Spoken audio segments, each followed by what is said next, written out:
YouTube 1998 Chevy van 4.3. Sometimes it's cranking, but not starting. No codes. Let's try. What do we got there? A bunch of. All right.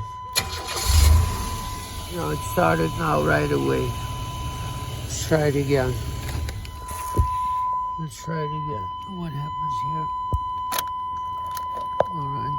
Okay. Starts right up. There's no delay or anything like that. So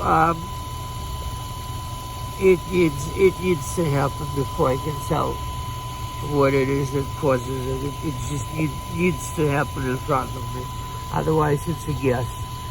So to be continued. Like it and subscribe, please.